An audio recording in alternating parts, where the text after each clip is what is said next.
I'm in Wiltshire to drive a car which is completely electric. This is a 240Z by Datsun, one of the most iconic Datsuns ever made, the car that broke America for that Japanese brand. Electric converted cars are controversial. This has a drift mode. So what you're seeing is a car that's more powerful than most of its piston counterparts will ever be, but at the same time, zero emission, apart from maybe tyre smoke. So in this episode, I'm going to find out what's gone into building this particular car from a company that usually EV converts things like Fiat 500s. I'm Jonny Smith. Welcome to the Late Break Show.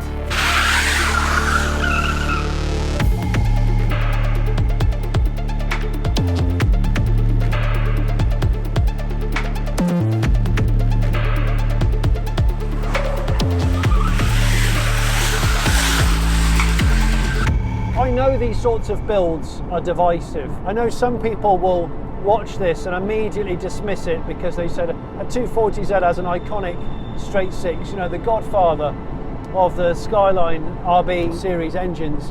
Why have you removed that? It's a travesty. But there's a lot of these cars out there. There's a lot of resto-modded cars out there with 2JZ swaps and modern RB26 type swaps and rotary swaps and all kinds of stuff. So they're not so rare that nobody modifies them. And I like to take these things on a case-by-case basis. If you've watched my stuff over the years, you'll know I appreciate a lot of electric converted classics. Jack at Silent Classics has really thought about how he wanted his 240Z and what components he wanted to reuse. So as you can see from the background, there's a lot of Fiats, and I did say that Silent Classics does a lot of Fiat conversions to EV. So tell me, Jack, you do a lot of these.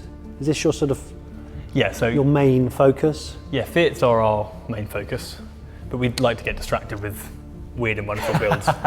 Yeah, so we do Fiat and bespoke one-off custom cars such as this. How did this come about? Because this is your own car. This is my own car. I bought it 2.5 years ago from a friend of mine who had two, and I said, you can't possibly have two, that's too greedy. So he sold me one of them. It came from Arizona. It was pretty rough around the edges, the floors are gone. I didn't buy it to convert it, I bought it because I fell in love with the car. Okay. And then next thing you know, I've got it on a spit and it's not a mark restoration. Engine's out, and I'm thinking about what electric drivetrain I can put in it. Yeah. And yeah, so almost, it's almost been 3 years. I can almost say it's finished, which was quite extraordinary because I almost felt like it was never going to be finished. There's a lot of work in here, clearly. Yeah. Let me pop the hood. Yes. And oh, crumbs, there's a lot of anodising going on here. There is, yeah. The engine bay, I suppose. You can't really call it an engine bay anymore. But No. So I know people watching this could divide people. Yeah. With a car like this. Sure. Some people would want you to leave it as a six-pot, as was. Yeah. But I'm always interested, and I know when you contacted us, it was the types of components you use to build this thing together, which you're upcycling quite a lot of stuff, OEM stuff. Definitely, yeah.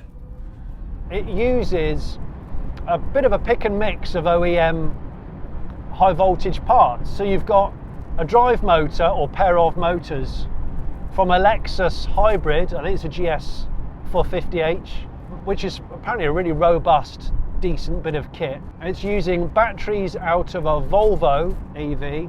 It's got the electric brake master cylinder booster from a Tesla, and it's got a CCS rapid charge system out of a BMW i3. So there's a lot going on here, but what's good is it's repurposed a lot of stuff from existing manufacturers who've spent millions of euros developing stuff, giving them a second lease of life in what is a car that when it was new it was a smidge over a ton in weight with 150 horsepower.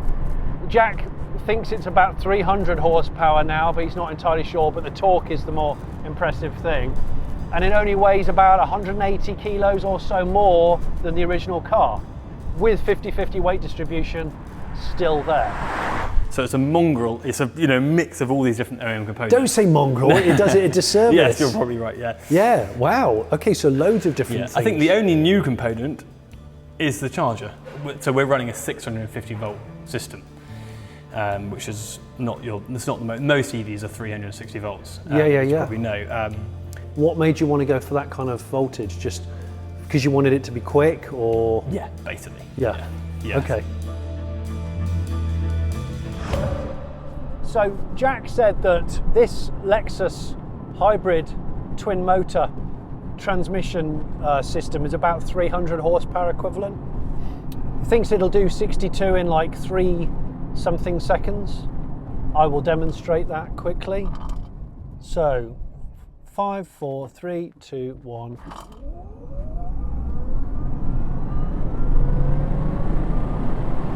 Okay, so it's way quick enough for a classic car. Way quick enough. Soaks up the bumps really well. Changes direction beautifully, I have to say. Dodging potholes, you know, it does really, it turns a lot quicker and a lot more enthusiastically than I was expecting it to. It definitely doesn't feel heavier, and it sure as hell isn't slower, because we know it isn't. It's a lot quicker, in fact. That's amazing. So still rear wheel drive. I can see the sort of bell housing right here. Yes. So the Lexus drivetrain is from a hybrid. Indeed. Is that right? It looks like a gearbox, and it kind of is a gearbox, but it's actually got 2 electric motors built in it. So both those electric motors in the Lexus, only one of them was used to propel the rear axle. But we're using both of the motors, so we're almost doubling the power of just this unit. Wow. So without the V6 bolted to it at all, we're getting way better performance than the Lexus ever was. Wow. Which is insane. So we've calculated 6,000 Newton meters torque. Bloody hell. Yeah, so because of the high voltage, it has torque all the way up to the rev range. Okay. So in low voltage systems, you often have great off the line, but as soon as the revs increase, it tails sags off, and and you sort of lose it. With this, whatever speed, all the way up to 100 miles an hour, it's just mentally quick. So overtaking at any speed is ridiculous. Brilliant. That Tesla booster, it does take a bit of getting used to the sensitivity of the pedals. Throttle's really punchy, like really punchy. I've been warned about drift mode, definitely not a mode for road use, so if I find somewhere appropriate, I'll have a little go on skid mode. And it's got loads of nice progressive clout when you want it to have. It's got lovely road manners. It's engaging, so don't let people tell you that an EV can't be engaging, because it really can. It's just a different type of engagement. And the ride, it's on adjustable coilover suspension, because of course the 240Z was really good at racing. It's one of the things that Datsun really wanted to conquer early on, to try and cement their strength in the American market. One of the coolest actors of all time, Paul Newman, he raced one of these successfully for a long time, and the 260Z, which came out about 4 years after the launch of this, just because it had a bigger engine, a 2.6. An independent rear suspension on 240Zs from new, so they were a more advanced beast than the likes of the Capri, which, remember, it came out in the same year, 1969. This particular version's still got an independent rear, and the ride's really, I like it a lot. And the torque, the on-demand torque, because it's an electric car, maximum torque from 0 RPM, it feels really urgent. And this being 600 volts, there's a lot of response here, plenty for a car of this size and weight, less than 1,200 kilos, I think. It's actually harder to retrofit EV in a classic, as well as restoring it, than just restoring it back to how it was, because you've got to work out what drivetrain it should have, how far do you want it to have the range. So this particular car has a range of about 130 miles, but of course you could go for more range, more batteries, but that means more weight.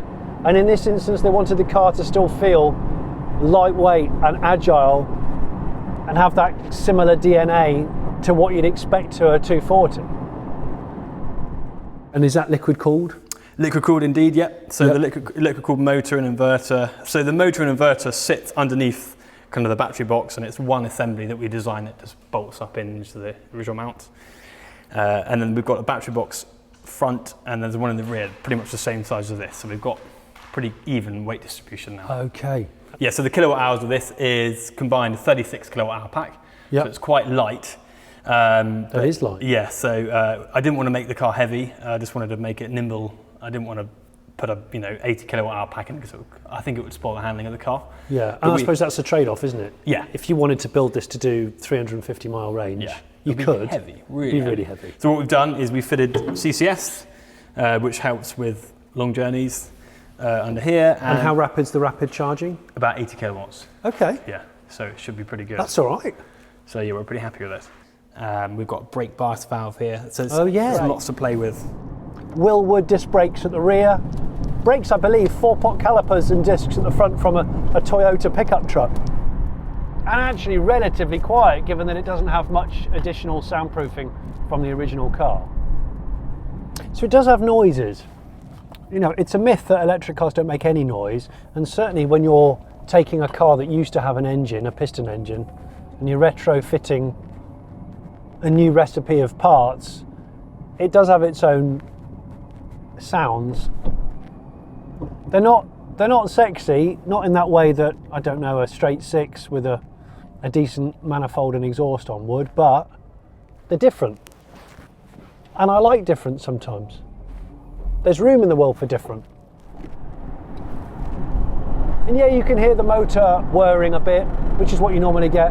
But the difficulty for companies, I think, like Silent Classics, is no one's used to driving a car like this, resto-modded or otherwise, with no engine sound.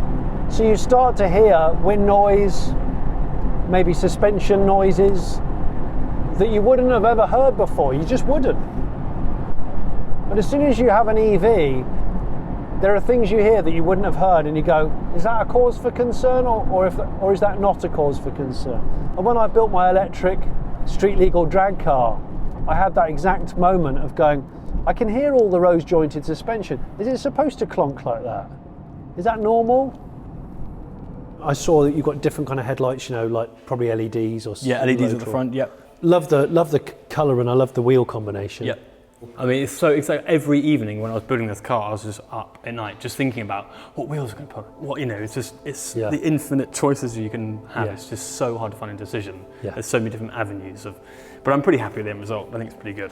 Well, talking of avenues, I want to have a look in the cabin because that's got some really different twists. Sure.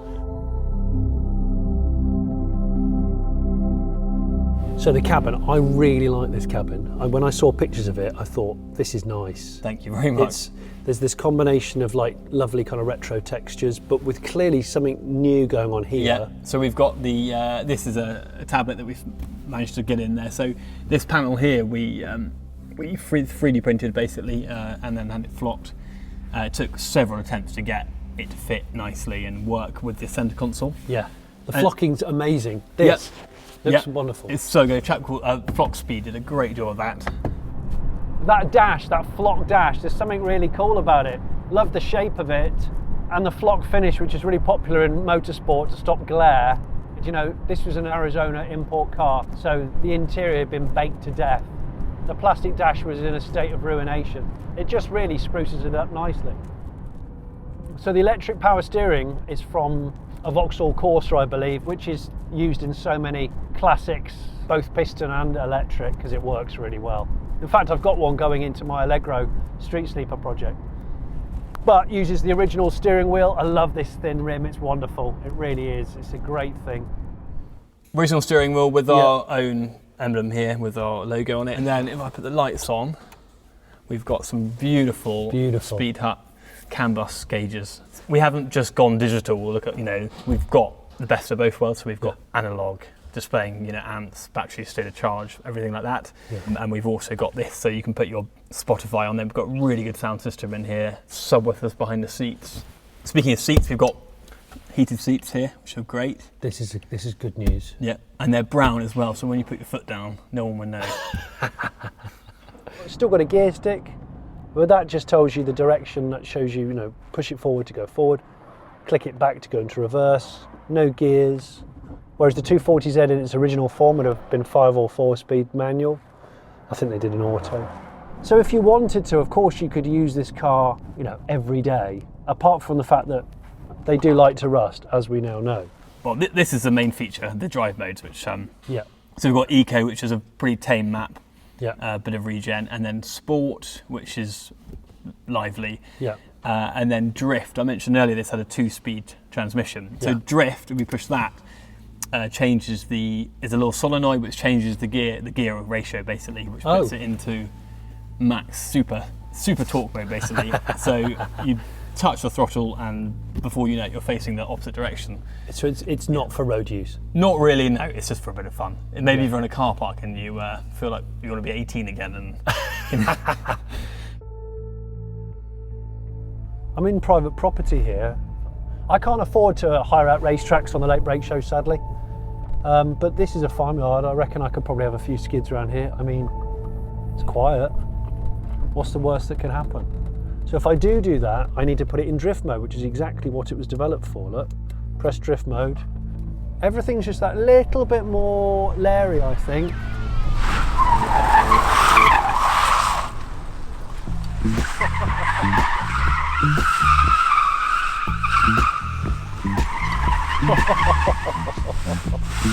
Yeah, it's suddenly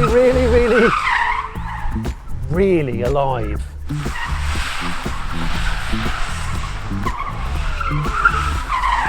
Hit the bed.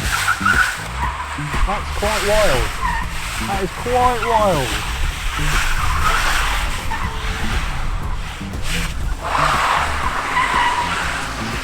Oh my god, I'm like using 10% of the throttle. It's a wet day. It's a wet day. Wow, I mean this has got standard steering lock. It could probably do with a bit more lock. But it steps out of shape. Wow, it steps out of shape so viciously and quick.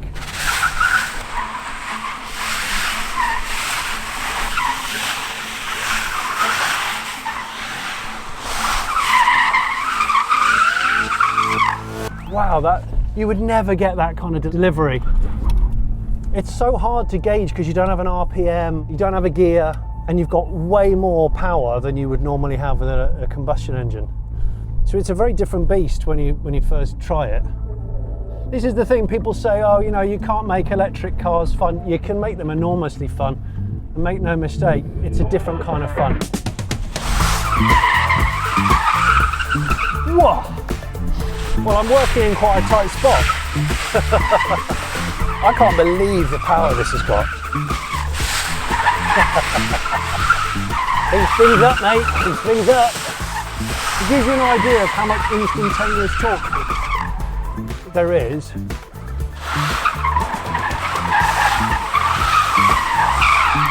All right, all right. Oh. Well, that's just a very small suggestion of what this sort of car is capable of. And when you convert a classic to electric, the world is your oyster with regards to how much power you want to dial in, what kind of behaviour you want it to have. That was good fun. They call them silent classics, but they're not entirely silent, are they? I mean, there is some noise.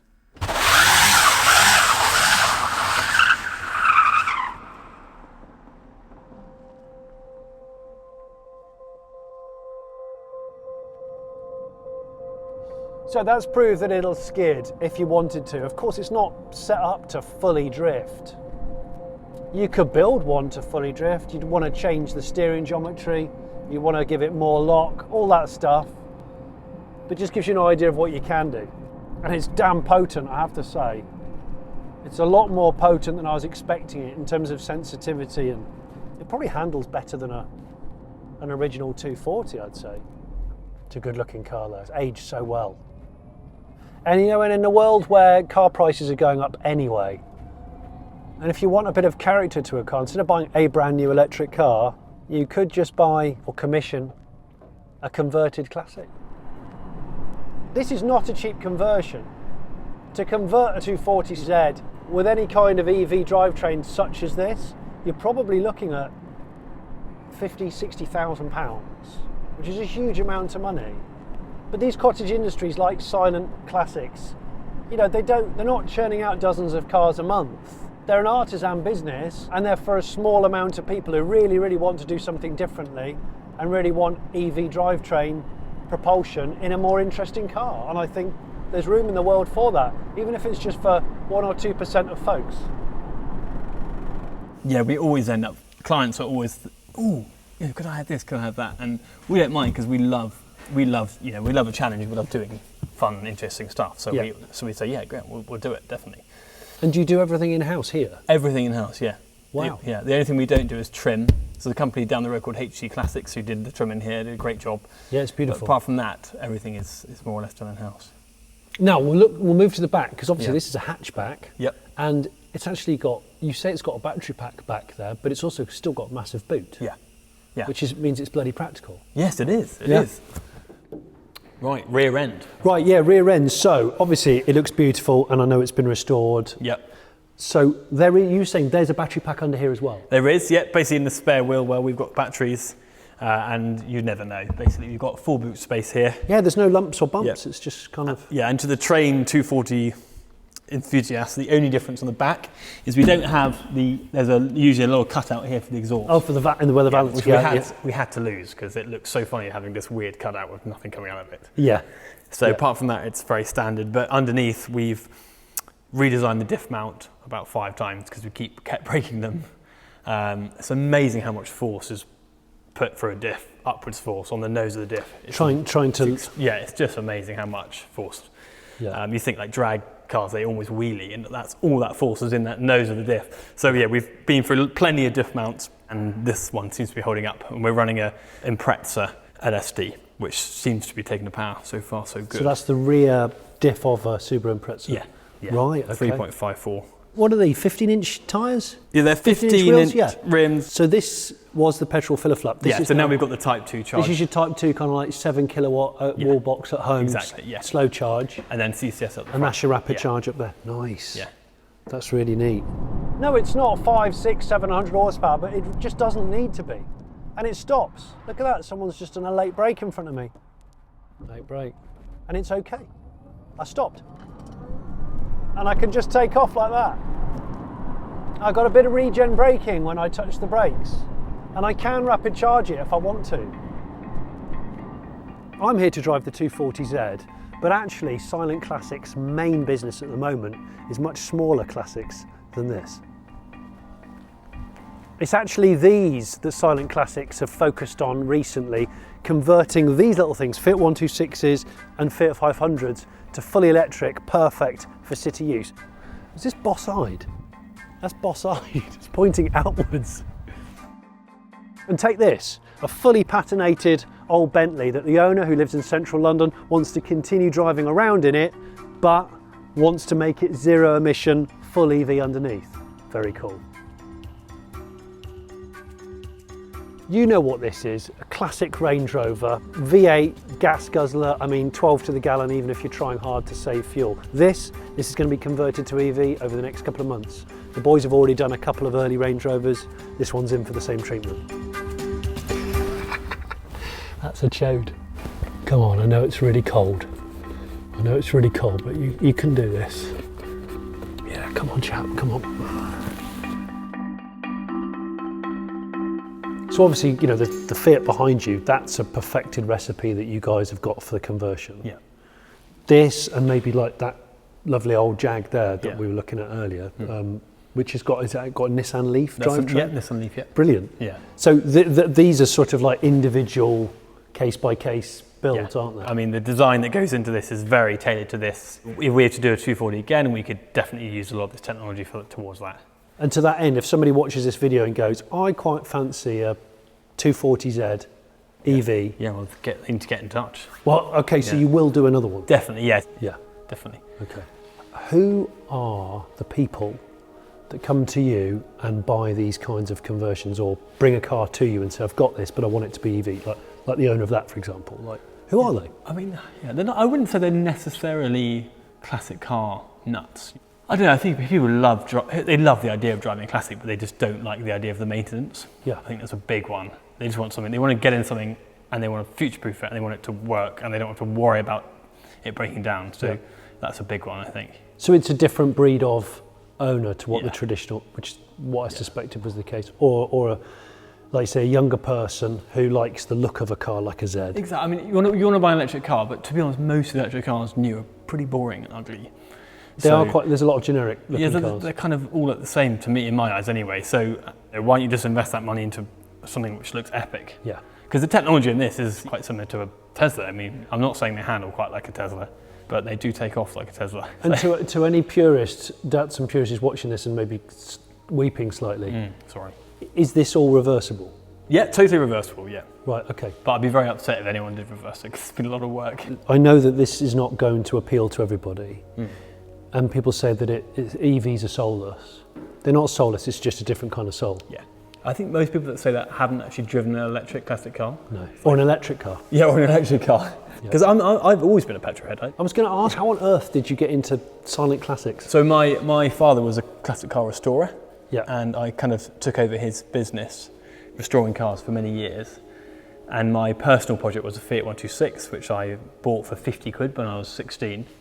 The one outside. The one out there. Yeah. And the engine, I think it dropped a valve and the engine just scrambled and I didn't know what to do with it. And then basically one night, I remember I was in bed sleeping and woke up and thought, oh, that's what I'm going to do. I'm going to make it electric. The following week, I bought a used Citroen EV, it was called. I had no idea where to start, but I just managed to take all the parts from the Citroen and package it into the 126. Wow. And the process, I just fell in love with the process. I thought, this is so fun. You know, restoration is great, but you have to, certain rules you have to abide by. Yeah. But with the conversions, you can express yourself a bit more, and I just really enjoyed the design.